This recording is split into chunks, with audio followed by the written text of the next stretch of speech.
Okay, cool. Okay, so hi everyone. In case you don't know who I am, I'm Matt.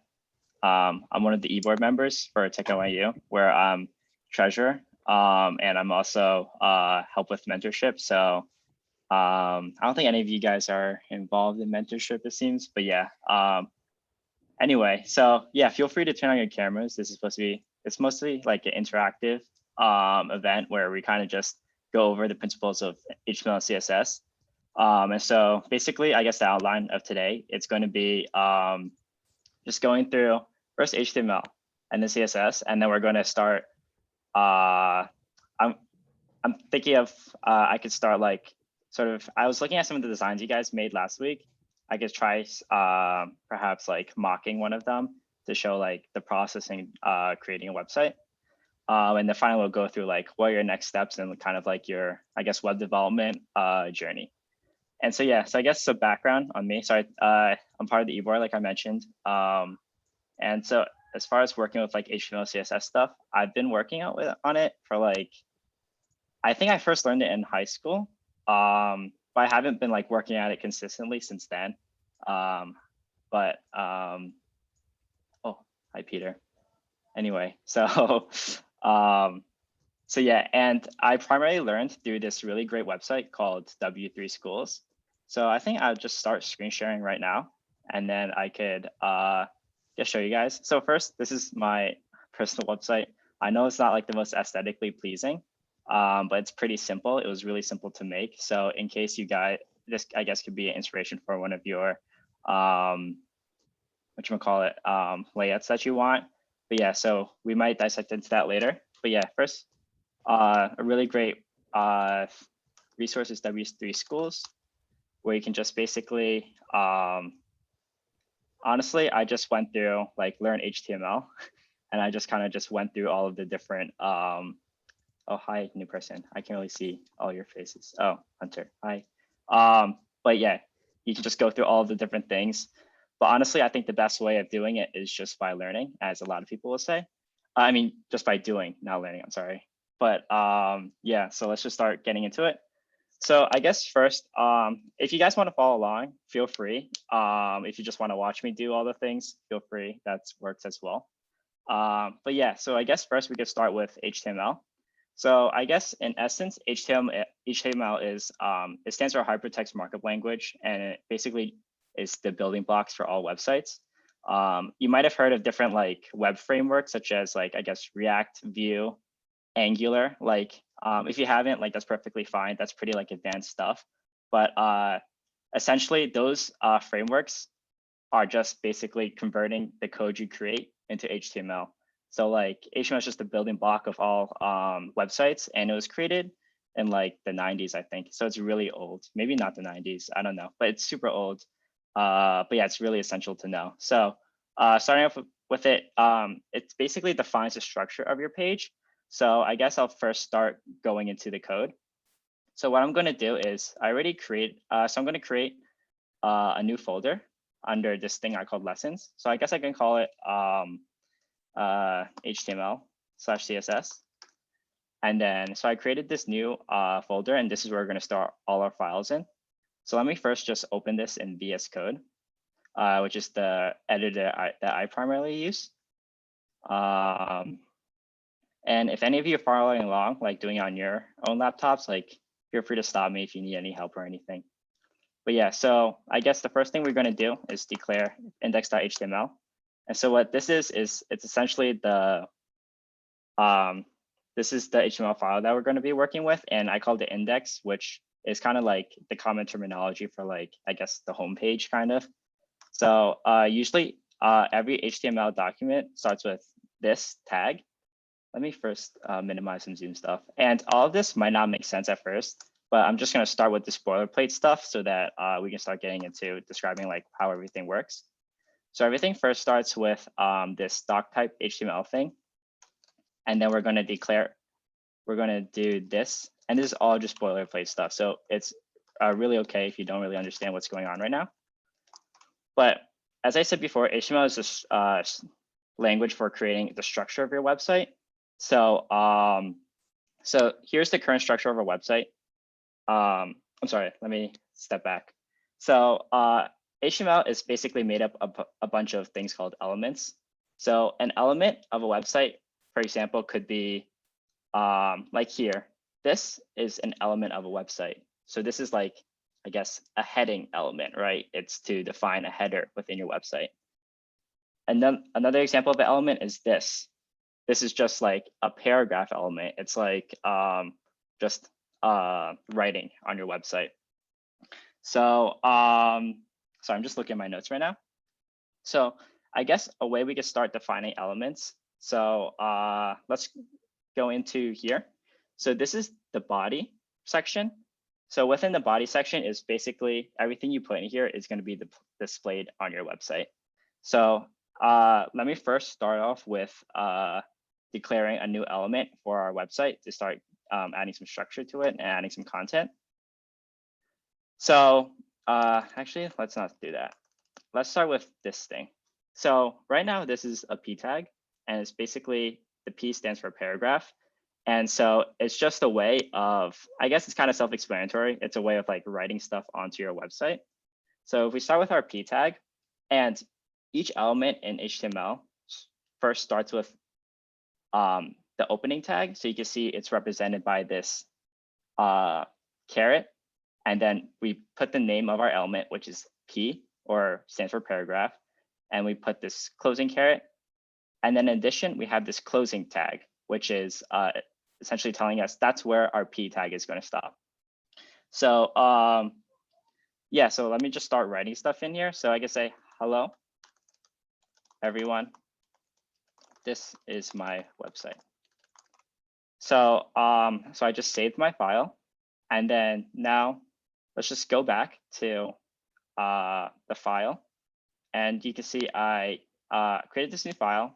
And then when I click on open with, I can open it with Google Chrome. And it's Google Chrome by default because it recognizes, oh, it's HTML. It's supposed to open it to the browser. So let's open this into our browser. And as you can see, we got, hello, everyone. This is my website. So does anyone have any questions so far? I think I went through that pretty quickly. I'm trying to go by pretty quickly because I think we have a lot to cover in like an hour. But this is, I guess, supposed to be kind of like an overview / like kind of introduce you guys to what you can do with HTML, CSS. But yeah, does anyone have any questions so far? It's okay if not. I have one question. Yeah. So what's the application you're using? For this? Yeah. Part? Yeah, it's called VS Code. I can just search it up real quick. Is that the only like application you can use for this, or can you use like? Yeah. Yeah, is that the only application you can use? Yeah, that's a good question. So VS Code is like, I'm not too sure how familiar you are with it, but it's basically like a code editor. And it's used by a lot of people because it has a lot of good like features such as like auto suggesting like things you're typing, such as here, like auto suggest for you. And it works with a ton of different languages. But honestly, like you can code in whatever text editor you want. Some other text editors include Sublime. So Sublime is Sublime Text is a it's kind of more simple than VS Code, but you can use that as well. So basically, you can use any text editor that you want. To be honest, you can use TextEdit on Mac, or I guess it's called Notepad on Windows or something like that. You can use that to edit your code as well. So you can use anything that you want. But yeah, I hope that answers your question. But yeah, okay. So so I guess going back to our thing. So as I said before, we just declared a P tag, which is just to indicate that this is a paragraph element. But usually on a website, a way to get a user's attention is display something like big, right? Let's say you want to name a section of your website. So a way to do this is by declaring a header tag. And so you do this by using h1. And what h1 means is it's like, we're going to do header, and then we're going to do header of like style 1. And so I'll just go through that real quick. So if you say, this is my big header. So every time you save the file, you just want to refresh it here, and you can see the changes made. Here's my big header. But as I said before, this is a header of style 1. Let's say we do H2, right? This is a smaller header. And then we can go back here, and you see this header is of style 2. So it's already pre-made to be a bit smaller than this one. And you can go even further. H3, smallest. And then you see this is the smallest one. So I believe it goes all the way down to H6, maybe. I'm not too sure. But yeah, so these are kind of, so I guess in recap of this section, we first created our boilerplate for HTML. And so in order to display something on your web page, you always put it within like the body section. And then within the body section, we created header tags, we created paragraph tags. And how tags work is there's always an opening one and there's a closing one. And as you can see, this is my big header.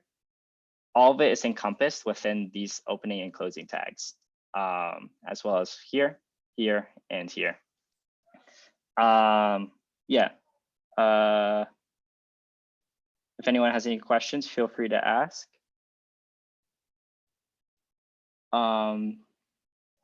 Yeah, so I guess that's the end of the first section. Now, going into a little bit more kind of stuff. I'm going to start going to attributes.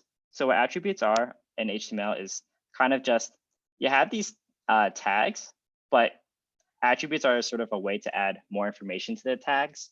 And so let's go into like kind of what that means. So there's one tag called the A tag, which, or also known as the anchor tag. And by itself, it looks like pretty similar to the P tag, right? You're like, why would I use that? But what the A tag is powerful is because it's used to create URLs. So if I pass the href attribute into here, I can provide a URL. So let's just provide, I guess we can provide this URL or something like that. So let's just go back to here. So I just saved my file and I refresh, and you can see now, since I provide this href attribute to the anchor tag, if I click on here, you can see it directs me to a new page, the page that I linked to. So A tag is just useful. Mostly you're only going to use it for this aspect of creating URLs. Another important attribute is associated with the image tag. And so what the image tag does is wait for you to display images, right? I said before that all elements have like an opening and closing tag. Image tag is a bit different because it only has, there's only one tag. You don't need to put the closing tag. Oops, that was, oh my God, okay. But yeah, you don't need to provide the closing tag for images. In order to display an image onto your website, you just go image and you provide this attribute source. And then we can provide an image. I can't access my thing because of the Zoom toolbar, which is kind of dumb. But let's just go to images. And then, I don't know, this is a nice image. And then we can just copy image address. We can go back to here. And then we can paste this image. And then, as you can see, this image is now on our website. So yeah, so those are attributes in a nutshell. There are a lot more attributes, but the thing is, like, you don't have to memorize any of these. Mostly you just want to look them up when you need them. For example, let's say you forget how to make a URL. You can just look up, simply just look up how to make a URL HTML or something like that. And then W3 Schools, they'll tell you everything. So a lot of this stuff you don't have to memorize. A lot of it's just looking it up. And so yeah, so these are two additional tags that are very useful with the website. And then I'm just going to go through one more tag, and then that'll be the end of the HTML section. So let me just delete these and just have this back. So now I created like the header, the paragraph. Another really useful tag, which I think, well, I personally use it the most, and I think it's definitely like one of the most used tags, is the div tag. And div stands for division. And so I just declared a div tag. Let's just say I say, hello, this is my div tag. Refresh, same thing as a paragraph tag, right? Or that's what it looks like, but it's really not, because div tags are commonly used to, as the name suggests, it's like division. So it's commonly used as a way to sort of set up sections within your HTML structure and sort of provide like a general container in a way. And this will make a lot more sense later on. But first, I think, yeah, just keep div tags in mind.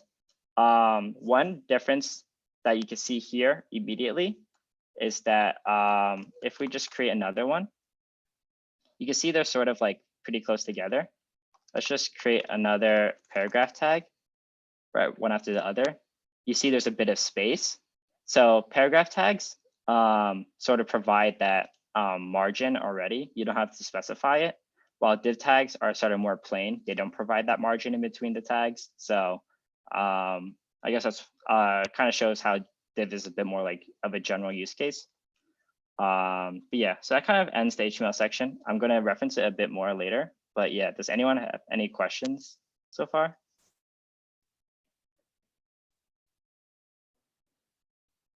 Okay, cool. So yeah, we're going pretty quickly. But yeah, lots to cover, as I said before. So hopefully this is making sense. But yeah, so let's move on to the CSS section. So this is kind of where it gets a little bit more exciting.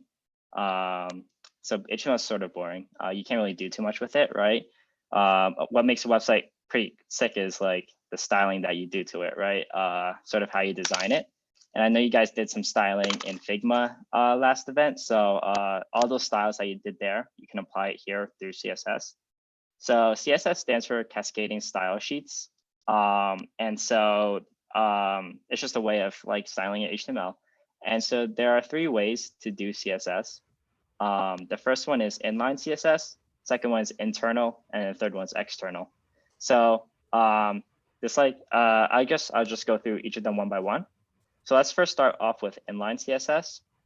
So inline CSS is kind of, as the name suggests, it's inline. So let's say we want to apply styling to this h1 tag, which will be here on our website. So if you, oh, sorry, that's, we can add an attribute to our tag called style. And so this attribute will, we're able to specify CSS within this attribute. So how CSS works is it's going to be property and then colon value. So let's say our property is called color and our value is blue. So this is inline CSS, as you can see, because we're directly declaring the style right in line with our HTML code. So if I just refresh this, you can see now this is blue. It's kind of hard to see. Maybe we can change it to red or something. And that's a bit easier to see, right? So as you see, like pretty simple there. And then we can apply the style attribute to any tag we want, right? We can do color is green here. Okay, now this is green. Let's say we want this paragraph tag to be, I don't know, colors, I don't know, orange. And now you can see this is orange. So in addition to this, you don't just have to specify one property, you can do multiple properties. So to separate properties, you do a colon and you can say another property, I believe is font size. I might be wrong with I'm pretty sure it's font size. So I can say font size is going to be, I don't know, 30 pixels. And then now you can see my paragraph tag is huge. And so how it works is it's going to apply the color orange and the font size 30px to everything that's within the paragraph tags. So that's how inline CSS works. And it's sort of a good intro to the CSS syntax. But in reality, when you're programming websites, you don't really want to use inline CSS. It's just not good practice because, for example, it's just everything's kind of cluttered on your main file. First of all, let's imagine we have like hundreds of different properties for this heading tag, right? It's all just going to be cluttered within your HTML file. In addition to this,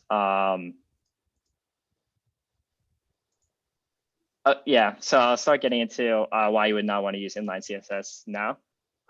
So let's say you want to, so for here, right, we declared two paragraph tags, right? And one of them we gave of style, let's just change it back to just orange. So it's not like 30 pixels. So if we change it back to just orange, let's say we want to make both of these paragraph tags to be the color orange. So one way you can do this is, I guess, writing out this whole entire thing again, putting it in here, right? So both of them are orange.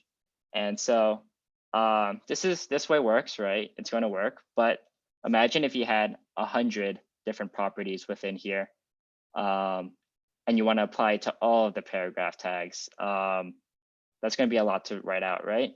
So that's where internal CSS comes from.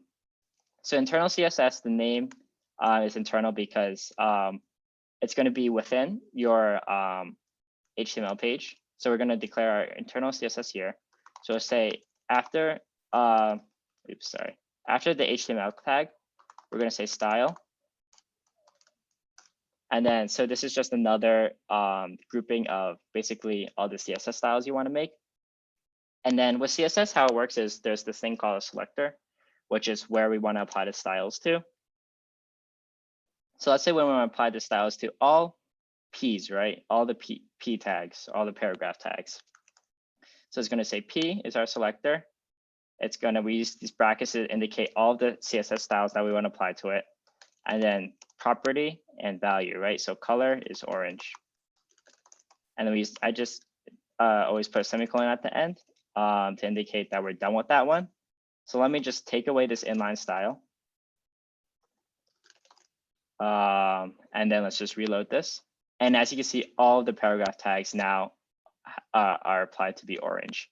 So as you see, this is pretty powerful because now we don't have to keep writing the inline CSS anymore for every single P tag that we have. Let's say we had like double this, right? All gonna have it. And so if we wanted to add a new style, we could just say font size. Let's make it pretty small. 10px. Now all of it's small, right? So that's internal CSS. Is everyone good so far? If you have any questions, like feel free. Also, I can't read chat, so yeah. So you can just say it, or Andrew, Karina, if there's a chat, just let me know. But yeah, so okay, so this is good, right? I'm just gonna not make this 10 pixels because it's kind of small. And then so now we're gonna get into another concept, which involves both CSS and HTML. So in HTML, there's another. Okay, so let me just define the scenario here. So let's say here, every single P tag that we create, right, it's going to have a color of orange because of this this rule set we have here. Now, let's say we only want the first two paragraph tags to have the color orange, right? We don't want every single paragraph tag to have the color orange.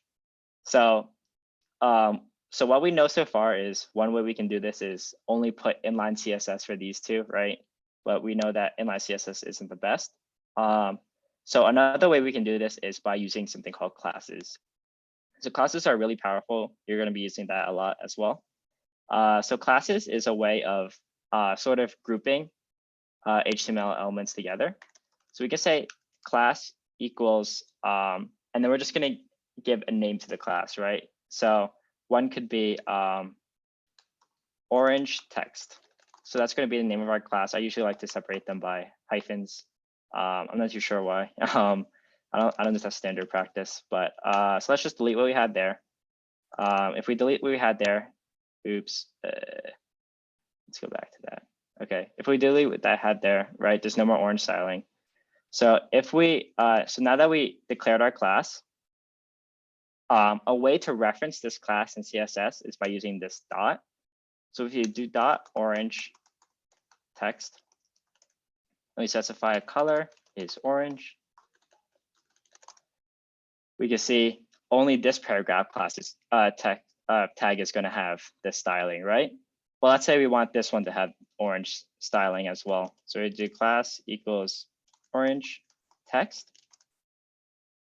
And then now this paragraph tag is going to have orange text, right? So how classes work is basically any tag that has the attribute of class and has the specific class name, it's going to get that CSS styling that we specify here. And classes are always denoted by the dot, right? Oops. Let's say we wanted to apply styling to all div tags, right? We wouldn't put the dot here. We would just say div and would say color is blue, right? So this is going to apply to all the div tags. And we know this is not applying to a class called div because there's no dot here, right? So now all the div tags are blue. And then what's great is that classes don't have to be within the same p tag, right? It could be within any tags. So we do class equals orange text. Here you can see our h3 is now going to have orange text in it. And then we can make all of these. We can say, I don't know, we can change the font size if we want, which is like, I don't know, we can make them all 20 pixels. And you can see now every single one of these are 20 pixels. This one is bold because as part of the h3 tag, by default, it makes whatever in here, it makes it bold. But yeah, so let's just delete that right here. And yeah, so that's the power of classes. It's a pretty useful concept to know. I guess let's create another class. So we can call this class pizza, okay? Because just to give the idea that classes don't have to be named any particular thing. Let's call this pizza. And then we can say font size is 20 pixels. And I always use font size and color because I feel like those are the easiest ones to see. So let's say we want to make this paragraph class tag to be of class pizza. And then this one, what's great about classes is that one tag doesn't have to have just one class. It can have multiple classes. So orange text and pizza. So as you can see, this one is font size of 20 pixels, but it's not orange because we never give it orange text. This one is of size 20 pixels and has orange text. And yeah, so that's classes. And then, so I guess one thing you could be asking is, let's say we want to modify one individual element, right? One way we would do that is through inline CSS again, right? But inline CSS is, remember I said like it's no good. We want to avoid that as much as possible. So how do I just specify one element and give it that one styling, right? So let's say I want to make this p tag. I want it to give it its own unique styling. So there are two ways you can do this. One is we can make class equals to, let's just call it donut. And then only assign this one the donut class. So donut, let's just give it color of green. And as you can see here, this one's going to be green. I don't know if that's easy to see, but and then if we want this to be unique, obviously we're not going to give any other tag the class of donut.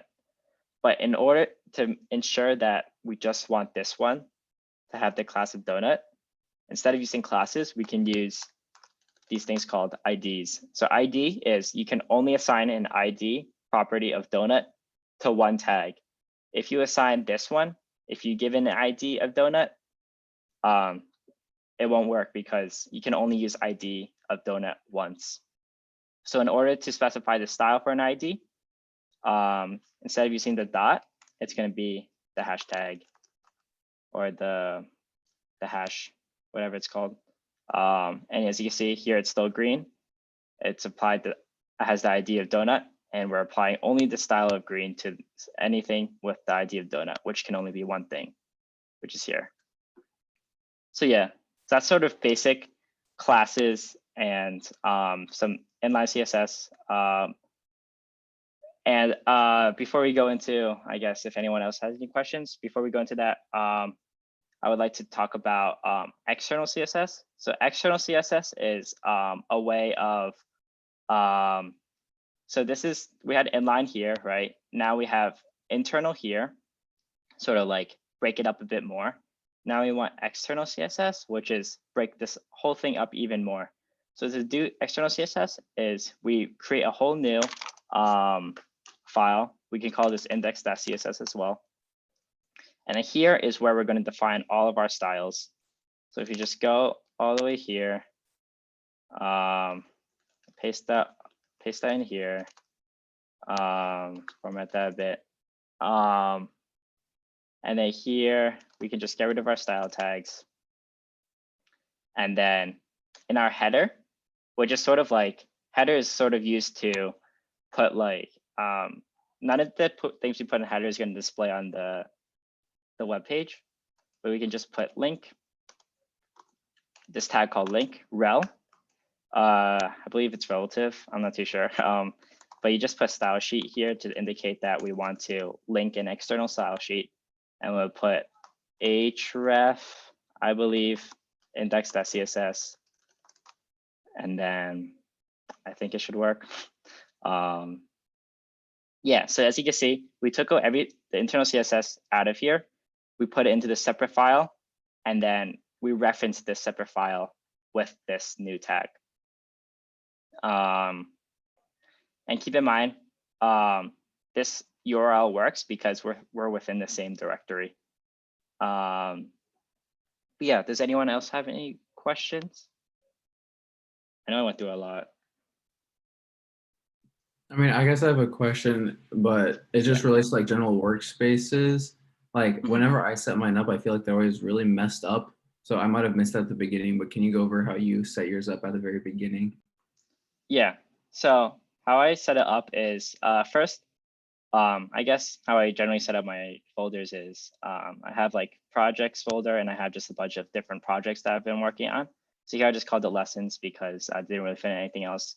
And I created a new folder called HTML CSS. Let's just create a new folder here called testing. So I usually just create a new folder here, and then I'll go to VS Code. Let's just open a new VS Code window.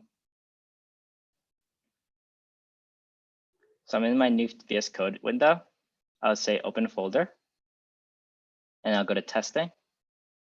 I'll open that, and then now we're in our kind of workspace. So here you can see everything within the testing folder. You can add new files. You can make new folders.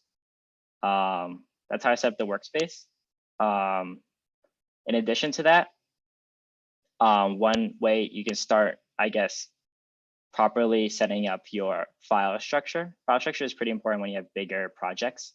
So here you have, you can always make a new folder called styles. You can put your index.css styles in here. So now all your styles are going to be within this folder. And then when we reference it, we'll say styles/index.css. And then hopefully I got that correct. And as you can see, yeah, so I just put this within the styles folder, and now just reference the styles folder. We want index.css from that folder, and it's still here. But yeah, did that answer your question? Yeah. All right. I just, okay, like for me, I usually like make It's kind of like a niche problem, I guess. Like I make a folder documents thing, and whenever I like my even though I have a folder within it, my documents, all of my documents show up on like my Git panel for pushes, and it's just really annoying to reset that every single time. All your documents show up on the Git panel for pushes. Like, oh, so it's like Yeah, like the it's state, like the staging area. I don't know what it's called. right. Yeah. But it's like good that you're doing like you're using Git already. Like that's a pretty good skill to know. I was actually I was gonna talk about like next steps you can take, and Git is definitely like on one of them, one of the next steps. But yeah, but I wouldn't worry about too much about like the process you're making your file structure and like just like what you're saying. You can definitely like refine those kind of stuff later. Yeah, it's like mostly getting the concepts down. So if you got the concepts down, then that's the most important part. But yeah, good question though. So yeah, so that's some CSS in a nutshell. And so there are some notable CSS properties that I want to go through, but there's only 20 minutes left. So I guess I'll just do a speed round through them. So one thing you can do is let's speed through this. So let me just take out everything that I have here. Everything. So we should have a blank slate now. Yep, okay. So let's create a box.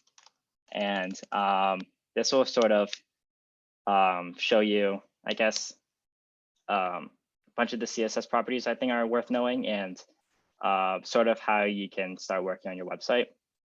So let's say you want a box. And this box might be useful for things such as, let's see, are there any boxes here? There's no boxes.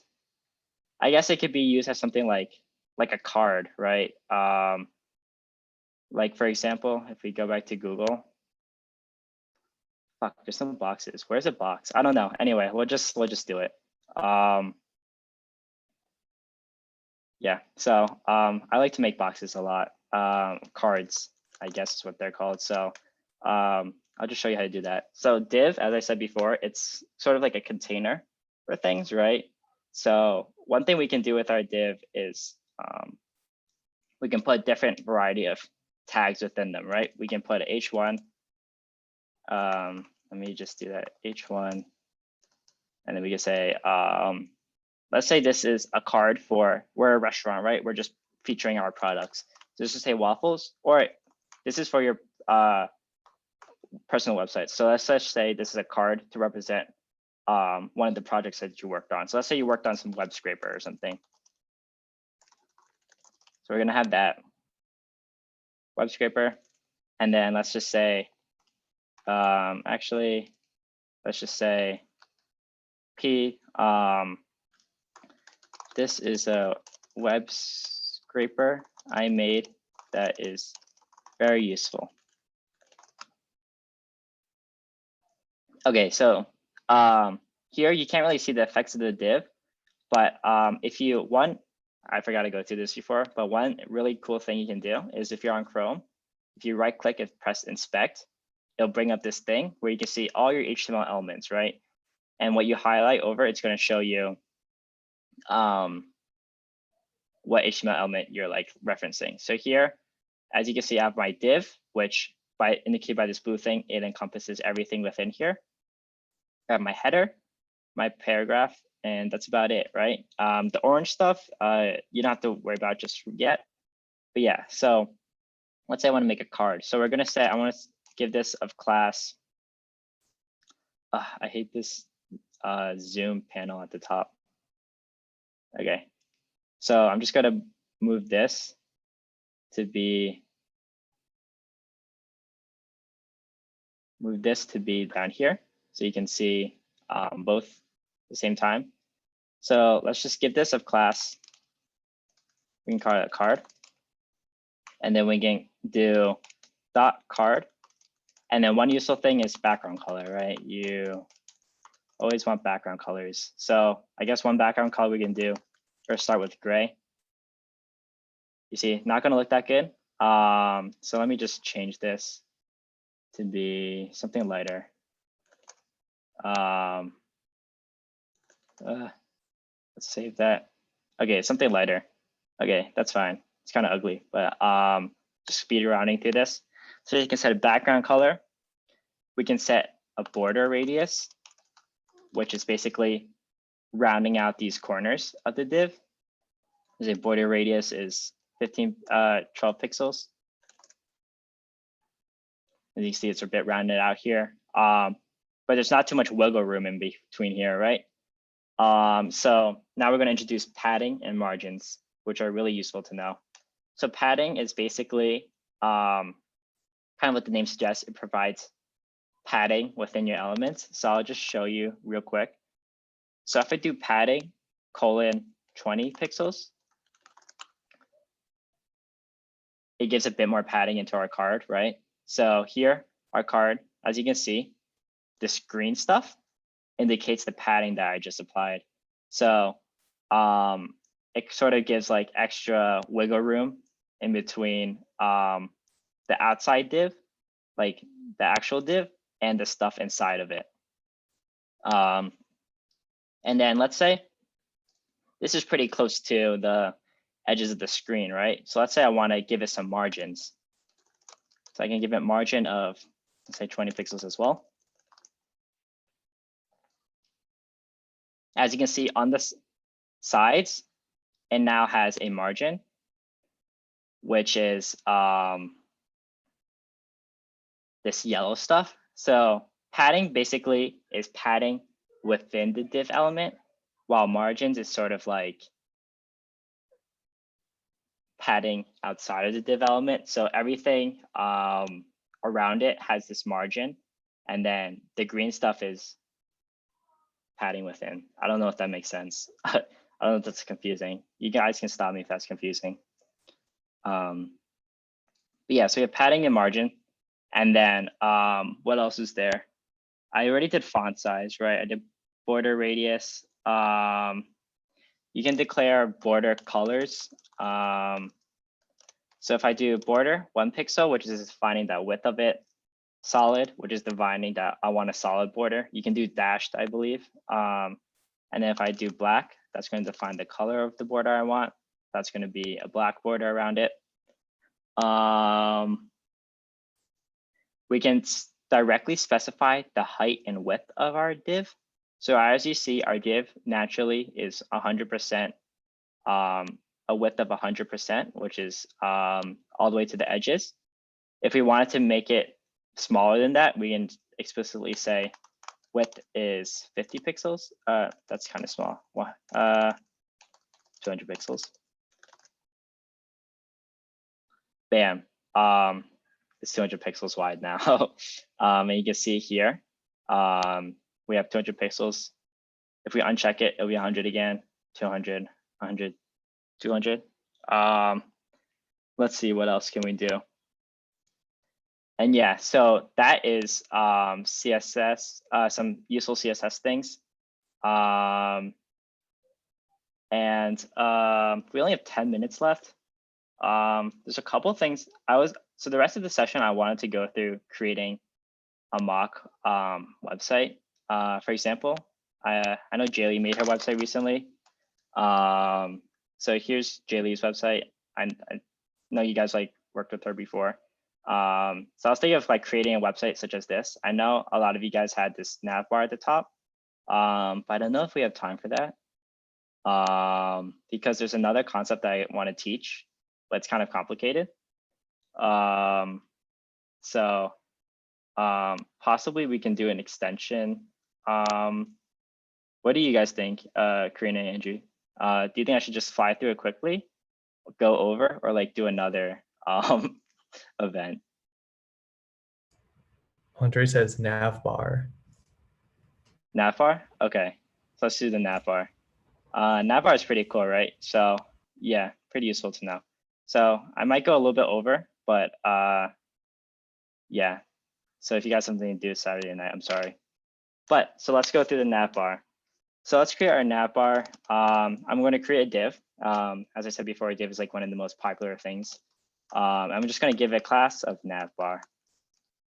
I love div just so much. I love div because it's just so general, right? I just create a whole new container now, right? And then let's say I want to say this is my nav bar, right? It doesn't look like much, but we can do a couple of things to make this look a lot better. So for now, I'm just going to do a nav bar that is like, I believe Jaylee has it when you scroll, right? When you scroll, it doesn't stay to the top. I'm just going to do that real quick. So can Zoom like move the thing? Okay, thank you. So how Jaylee has her set up is she has this thing on the left, which is her name, and then this thing on the right, which is basically all the links, right? So how do we do that? How do we put two things side by side together, right? So that's the hardest part about this part. And so how I usually do this is something called Flexbox. And Flexbox is one of the most useful things I learned with CSS. And Flexbox is basically just a way of organizing your structure even more precisely. I used to use a table. So when I used to do this, I used to create a table with like one column here, a bunch of columns here, right? But that's pretty, I didn't even show you guys tables because that's honestly like not many people use tables nowadays. You would either use one like a Flexbox or something like CSS grids, which is another advanced topic. But anyway, I'm kind of just speeding through. So a Flexbox is a way of structuring your code. So let me first come up with a structure, and then I'll explain what I'm doing. So let's just call this, I don't know, Alex Smith. I don't know. I could just use my name. Like, I don't know why I came up with the name, Alex Smith. So, oh, that's a football player. Anyway, so Alex Smith, and then let's just say, I'm just gonna do a placeholder here. I'm just gonna call this my links right now, right? So Alex Smith and links. So as you can see right now within our nav bar, we have two divs, Alex Smith and links. But we want to put these divs side by side with each other, right? Because Jaylee, how she has to organize is she has a div here and a div encompassing all of these. So what we're going to do is use a Flexbox. So let's declare the Flexbox here. So to do that, you would do display flex, and then let me just do it and I'll show you guys the effects of it. Flex direction is row. And then you would say, okay, that's good enough for now.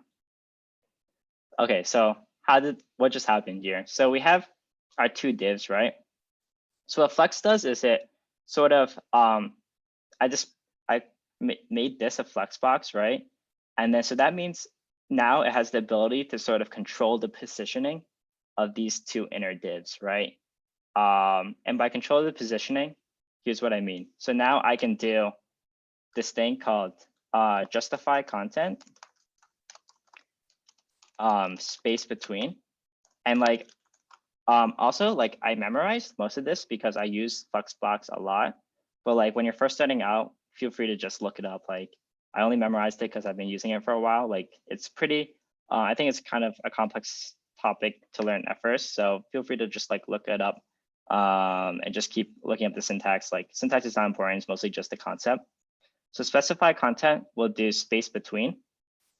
So what that's going to do is now that our nav bar, we've made it flex, so which means we have control of these two divs, the direct children of the nav bar. We have the control of their positioning. Now we're going to do justify content space between. So we're going to put space between these two divs, right? So if we do that, now you can see there's space between the two divs, right? It has taken control of the positioning of its two child divs, and it's put one on the left, one on the right. Another way we can justify the content between them is if we do justify content center. And what that's going to do is it's going to put both of them in the center of the div. But that's not what we want. We want space between. Oh my God, I accidentally hit that. Oh, yes. Okay. So that's sort of, I guess, kind of looking like Jaylee's thing.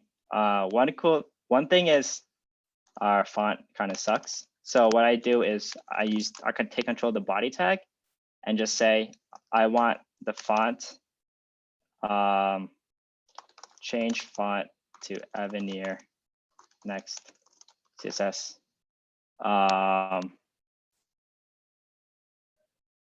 Let's see. Font family. I'm just showing you guys some options you can do. So I like Avenir Next the most as my font. Hopefully I got that correctly. Yeah, so you can see now it's Avenir Next. That's the font that I use for my own website, if you guys want to look at it. But yeah, so now to add this padding that Jaylee has, I'm just going to add like padding. So I'm going to do padding is, let's just do 20 pixels all around. As you see, now it looks a little bit better. So now how she has it is on the right. So on the left, we have it covered, right? But on the right, we have this group of links, right? So how I want to do this is, so currently I have a div that has Alex Smith here and a div with links.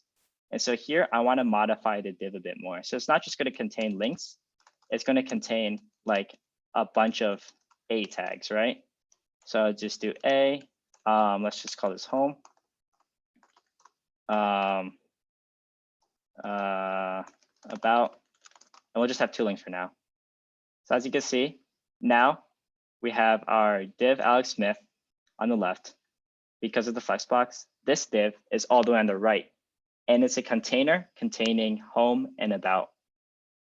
So so let's just say, so we have that, right? We can put href equals, if you do href equals / that'll just direct you back to your home page. I didn't go over linking to other HTML pages, which I wanted to go over, but it's okay. But so, and then you can add spacing in between these two as well, right? So I'll just do that as my final thing. So I can give a class to this div. I can call it links or nav bar links. And then if I want to modify these directly, I can say dot nav bar links. So referencing this class. And then I'm referencing this class. If I put a space afterwards and I put A, that's basically going to say everything with the class nav bar links. I'm going to apply this style to all the anchor tags, all the A tags that are children of things that are nav bar links. So here, these are children because they're within the tags.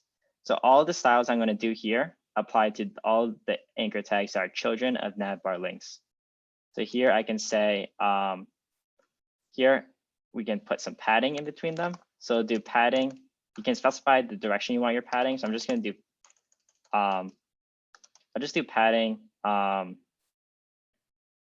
then here's another trick. If you want to do up and down padding, it's going to be 0 pixels is going to be my padding up and down.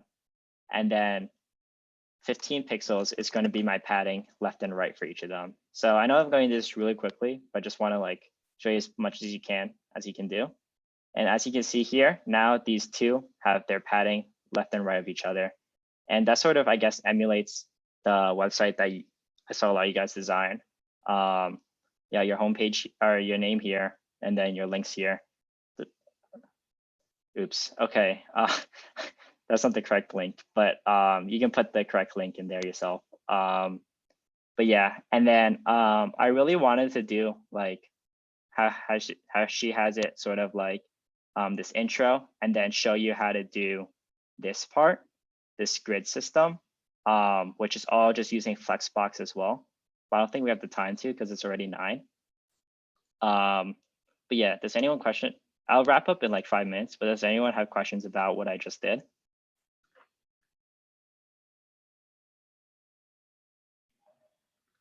But yeah, okay. So yeah, so I went through all of that very quickly, but hopefully that made sense. Hopefully you saw the power of using Flexboxes and what CSS can do. Like before, this looked kind of crappy, but hopefully after I added like the font some of the styling and the nav bar. Hopefully it kind of looks more resembles what you want to make for your website.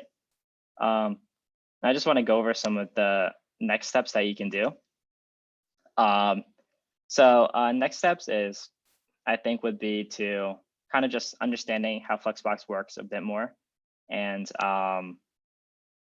just getting yourself comfortable with working all this with all this stuff, and just the concept of like structuring your HTML code, combining different styles with CSS, and you can make a lot of cool things. Like mine doesn't look like much, honestly. I'll just look at my first blog post, right? So what I did was I just applied a whole style. I added some margins between everything. These are just literally just heading tags. These are just P tags, and then and yeah, so like you can create something pretty simple, something pretty simple but like functional with not too many lines of code. So hopefully that made sense. But some other things you can do is just so here we did HTML, CSS. Next, you would want to work on JavaScript, and JavaScript is basically just a way of making everything that you're doing. It's kind of like programming your website. So here it's very static, right? We can only do certain things. We can't even do anything here. Well, let's say I wanted to, every single time I click a button, like let's say there's a button here. If I click it, every single time I click it, I wanted to, I don't know, change the background of my website. You can do that with JavaScript. So JavaScript is like a front end language that basically works with HTML and CSS. So you can learn that kind of stuff. Additionally, you might want to look into backend stuff, which is another kind of complex topic. But it's like dealing with like databases and like how you can like connect your front end application with your backend with your database. And additionally, after you create, all this is like done locally, right? As you can see, the URL is like my file path. You would want to look into like how you can host your website. Additionally, as Andre pointed out before, Git, and Git is just kind of like pretty quickly, it's like a version control system, and it has a pretty big thing online. If you go to github.com, you can see basically that's where you can like push your code to, and you can see like all the different projects that you've been working on. I think Git is a really good tool, or it's a good way to start pushing out the code that you do, and sort of so that I guess when you're applying to jobs, people could see that you're coding. People can see that you make commits throughout the year, that you have projects that you're working on. Lastly, it's just basically, I guess, I know this is really quick. If you guys have any questions, like feel free to reach out to me afterwards. I'm in the Facebook Messenger chat lurking around. But I'll push my code to GitHub, and I'll send the link to you guys if you want it. It's just basically, yeah, just keep building, just get used to this. I know it's very quick. Best way to learn is to just do it. Remember, it's like okay to look things up, because a lot of this I learned through like W3 schools, and I know you can look through, like, if reading is not your thing, you can look up like different video courses online. There's lots of free video courses online that teach this stuff. But yeah, it's like okay to look things up. I know I didn't do too much of it this time. I was planning on doing it just to show you how to look things up, but I don't think we had enough time for that. But yeah, so that's about it. So yeah, I guess if you have any questions, you can always just reach out to me and ask, and I can help you guys with your personal websites if you want. But yeah, that's about it. Thank you, everyone.